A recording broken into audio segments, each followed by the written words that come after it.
बिस्मिल्लाहिर्रहमानिर्रहीम। स्टूडेंट्स, आज की वीडियो में हम चैप्टर 14 पार्टिकल फिजिक्स की न्यूमेरिकल एग्जांपल सॉल्व करेंगे। फर्स्ट एग्जांपल है the energy of a particle system is 2 mega electron volt moving with relativistic speed approach each other if their masses are 0.511 mega electron volt पर सी square find their momentum.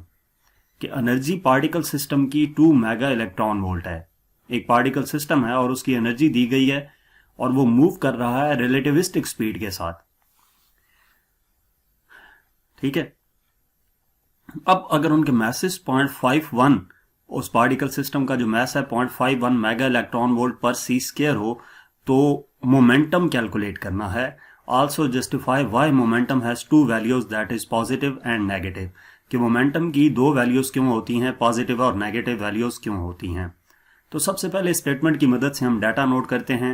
Energy of a particle system हमें दी गई है, यानी कि E equal to 2 mega electron volt moving with relativistic speed approach each other if their masses are 0.511 mega electron volt पर सी square. ये क्या है, मैस गिवन है M equal to 0.511 M mega electron volt पर सी square. Find their momentum P calculate करना है और इसके साथ साथ ये भी बताना है कि मोमेंटम की दो वैल्यूज क्यों होती हैं, यानी कि पॉजिटिव और नेगेटिव मोमेंटम क्यों होता है। तो मजीद इस तरह की वीडियोस के लिए हमारा चैनल सब्सक्राइब करें। अब हम इसका सोल्यूशन देखते हैं। सोल्यूशन क्या है कि सबसे पहली चीज, हम एनर्जी और मास गिवन है, मोमेंटम कैलकुलेट करना है, तो हम ड्राक इक्वेशन यूज करेंगे। E equal to under root plus minus under root m square c power 4 plus p square C square.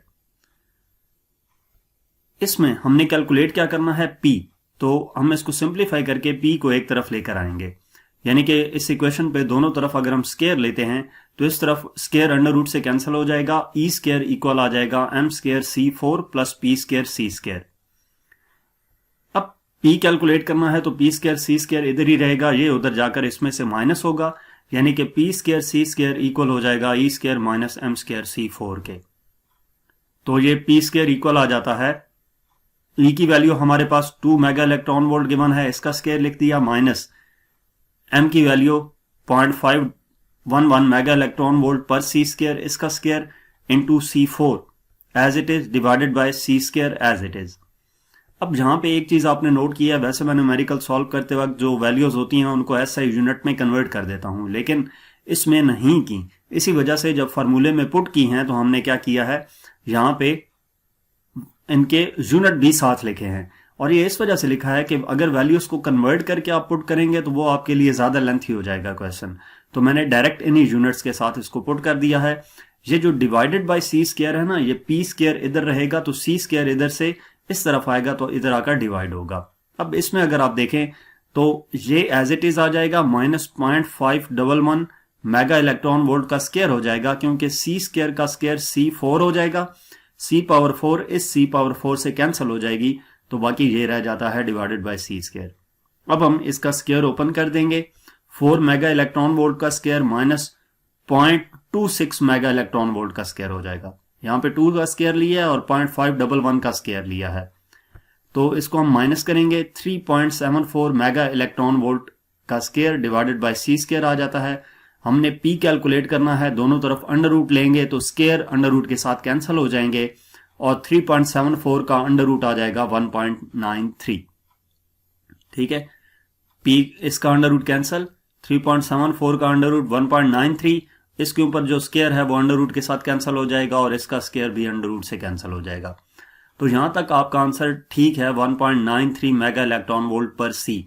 लेकिन अगर आप इसको मोमेंटम का जो यूनिट है किलोग्राम मीटर पर सेकंड, उसमें कन्वर्ट करना चाहते हैं तो मेगा इलेक्ट्रॉन वोल्ट की वैल्यू पुट कर दें।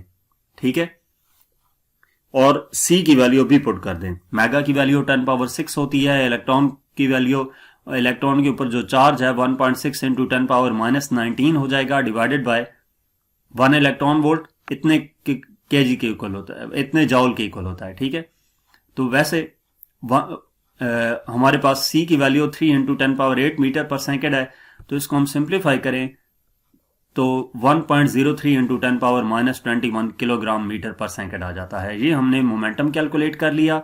अब इसमें ये जो बात की गई है कि मोमेंटम पॉजिटिव या नेगेटिव वैल्यूज इसकी क्यों होती हैं, तो बेसिकली डायरेक्शन की वजह से। ठीक है, डायरेक्शन अपोजिट हो जाए तो नेगेटिव लग जाता है, यानी कि एक डायरेक्शन में अगर हम मोमेंटम को पॉजिटिव ले रहे हैं तो उसकी अपोजिट डायरेक्शन में मोमेंटम को नेगेटिव लेंगे। इसके बाद हमारे पास नेक्स्ट एग्जांपल है, show that the beta positive decay and the beta negative decay satisfy the laws of conservation of charge, lepton number and baryon number. Beta positive और beta decay में हमने law of conservation of charge, law of conservation of lepton number and law of conservation of baryon number ये हमने justify करने हैं, satisfy करने हैं। तो सबसे पहले बीटा नेगेटिव डीके की बात करते हैं, जिसमें एक न्यूट्रॉन प्रोटॉन में कन्वर्ट हो जाता है, साथ हमें इलेक्ट्रॉन हासिल होता है और न्यूट्रिनो। तो अब इस केस में आपने क्या करना है, कंजर्वेशन ऑफ चार्ज जब करेंगे तो इसके दोनों साइडों पे हमने देख लेना है कि चार्ज क्या है। अब न्यूट्रॉन के ऊपर 0 चार्ज होता है, प्रोटॉन के ऊपर 1 चार्ज होता है, इलेक्ट्रॉन के ऊपर -1 होता है, न्यूट्रिनो के ऊपर 0 होता है। तो ये left hand side right hand side की इक्वल आ गई, यानी कि law of conservation of charge apply हो रहा है। इसी तरह हमने इनके लेप्टॉन नंबर देख लेने हैं इसके दोनों इक्वेशन के लेफ्ट और राइट साइड पे। तो यहाँ पे भी ये law of conservation of lepton number भी अप्लाई हो रहा है। Law of conservation of baryon number की बात की जाए तो उसमें भी इक्वेशन के दोनों तरफ हम बारियन नंबर्स इनके पुट करेंगे तो वो भी left hand side right hand side की इक्वल आ जाती है, यानी कि इस इक्वेशन पे law of conservation of charge, lepton number and baryon number apply हो रहे हैं। नेक्स्ट सेकंड इक्वेशन की बात की जाए तो इसमें क्या है, beta positive decay. Beta positive decay में प्रोटॉन न्यूट्रॉन में कन्वर्ट होता है और इस केस में भी आप इसी तरह कंजर्वेशन ऑफ चार्ज दोनों तरफ इनके चार्जेस पुट करेंगे तो left hand side right hand side की इक्वल आएगी। इसी तरह lepton number left hand side के lepton numbers right hand side के लेप्टॉन नंबर्स की इक्वल आएंगे और बारियन नंबर भी लेफ्ट हैंड साइड और राइट हैंड साइड के बारियन नंबर्स इक्वल होंगे। तो यही चीज हमने इस क्वेश्चन में प्रूव करनी थी। तो यहां तक हमारे इस चैप्टर की न्यूमेरिकल एग्जांपल्स थी। मजीद किसी भी चैप्टर की एक्सरसाइज का सोल्यूशन देखने के लिए हमारा चैनल विजिट करें। इसके अलावा अगर आप past papers, practical based assessments या प्रैक्टिकल की वीडियोस देखना चाहते हैं तो हमारा चैनल सब्सक्राइब करें। Thank you.